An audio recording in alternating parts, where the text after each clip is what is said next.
La perturbation cyclonique qui se trouve dans l'océan Indien pourrait devenir un cyclone tropical modéré dans les jours à venir et toucher la terre ferme mardi prochain entre Atala et Sainte-Marie selon les prévisions de Météo Madagascar. 5 districts des régions sont désormais en alerte verte. À 9h locale, la dépression tropicale était localisée à 1184 à l'est d'Antala selon Météo Madagascar. Le vent moyen est estimé égal à 55 km/h, alterné par des rafales de 70 km/h. Elle se déplace vers l'ouest-sud-ouest à une vitesse de 17 km à l'heure. Elle est prévue se rapprocher de nos côtes nord ou centre-est et pourrait toucher terre entre Atala et Sainte-Marie mardi prochain, éventuellement au stade de tempête tropicale modérée. Des fortes pluies sont surtout à prévoir dans les alentours de la zone d'impact, équivalent à 100 mm. À titre de préparation, les populations des districts des régions suivantes sont priées d'appliquer les prescriptions d'alerte verte. Diana, Sava, Analanzrouf, Thomasna 1 et Thomasna 2 et Vouibnan de Précaville.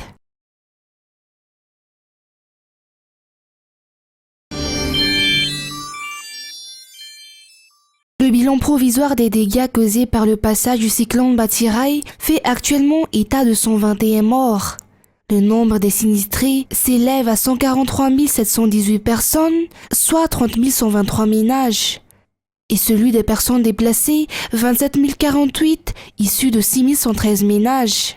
Le nombre des habitations détruites atteint par ailleurs 8 820. À cela s'ajoutent 4 654 habitations endommagées et 7 098 habitations inondées.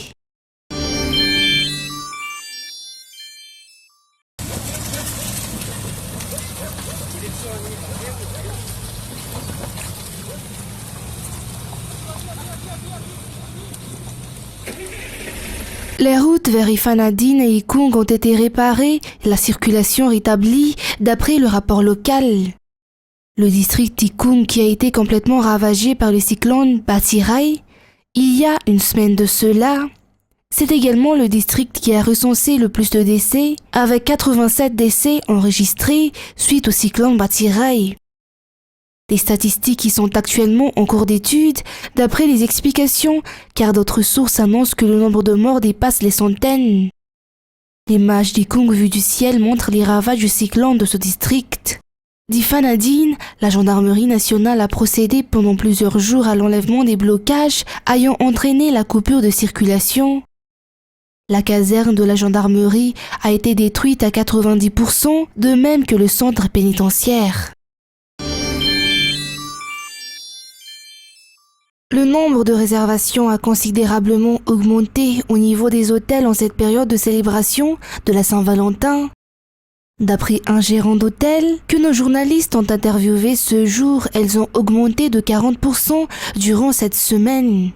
Beaucoup sont déjà venus profiter des offres spécifiques pour cette fête, notamment des couples. Les hôteliers de leur côté affirment s'être déjà préparés pour la Saint-Valentin et ont même concocté des offres spéciales Saint-Valentin, de la cuisine aux offres de détente pour les couples. Effectivement, nous sommes vraiment en plein préparatif de la fête de la Saint-Valentin qui est célébrée mondialement tous les 14 février. Là, nous avons déjà reçu des réservations. Donc, on a déjà des réservations en cours, on a déjà eu des clients qui sont déjà venus profiter de ces offres. Et nous pouvons déduire que nous avons remarqué une augmentation de 40% en termes de réservation dans le cadre de la célébration de la Saint-Valentin. Les hôteliers essaient également de combler le vide suite au passage du cyclone Batsirai à Madagascar il y a exactement une semaine.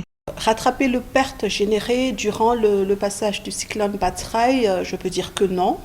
On ne peut pas récupérer en un week-end de la Saint-Valentin, mais nous avons quand même pu constater qu'il y a une nette amélioration. C'est-à-dire que les gens, après le cyclone, quand même la semaine dernière, tout a été calme, mais cette semaine, comme il fait beau, Ça tombe justement le week-end de la Saint-Valentin, donc on a quand même pu augmenter une nette amélioration de réservation. On a quand même pu constater qu'il y a beaucoup de gens qui sortent, qui mangent dans des restaurants.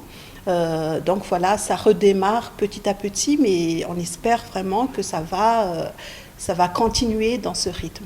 Si la fête de la Saint-Valentin a lieu demain 14 février, la célébration a déjà commencé depuis vendredi pour certains qui résident à Antananarivo.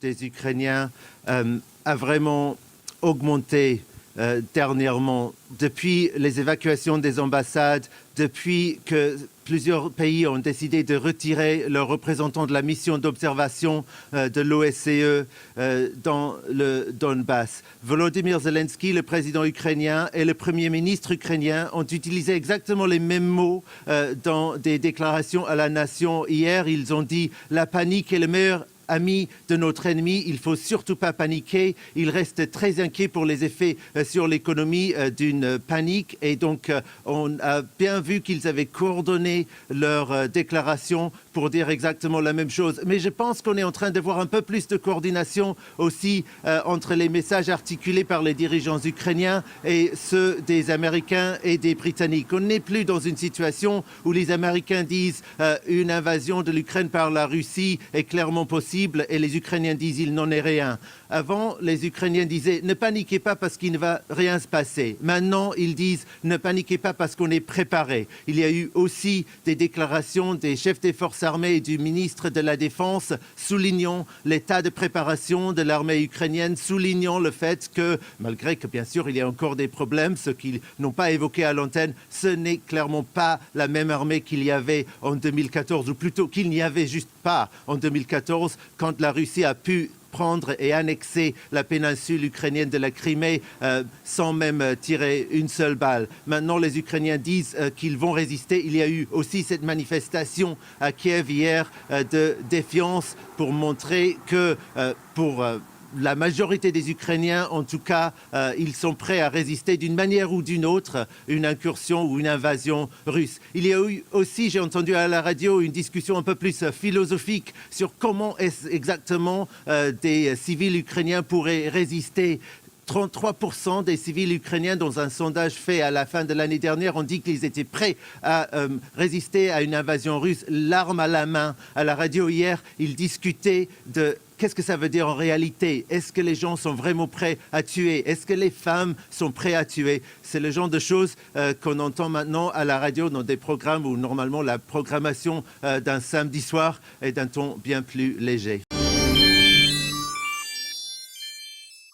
Et Vladimir Poutine campe sur ses positions lorsqu'il parle d'hystérie américaine, lorsqu'il dit que ce sont les États-Unis qui attisent la situation avec leurs fausses informations sur une prétendue attaque russe. Je rappelle que Vladimir Poutine dément depuis le départ toute initiative d'attaquer l'Ukraine. Maintenant, évidemment, lorsque il prononce ces mots, son conseiller, Yuri Ushakov, suite à cette conversation, a aussi évoqué une conversation balancée et sérieuse et a dit que Vladimir Poutine avait évoqué avec Joe Biden notamment l'expérience de la guerre froide en lui proposant de réitérer ce qui serait une sorte d'effort commun pour, je cite, éviter le pire scénario. Et Joe Biden, selon Yuri Ushakov, serait tombé d'accord sur ce principe. Donc, cela donne un espoir quant au fait que les deux grandes puissances vont essayer quand même de s'entendre pour éviter ce grand conflit, cette guerre ouverte, parce qu'il faut rappeler qu'il y a quand même déjà un conflit en Ukraine depuis 2014, mais aujourd'hui on parle d'une attaque à grande échelle possible par l'armée russe de l'Ukraine.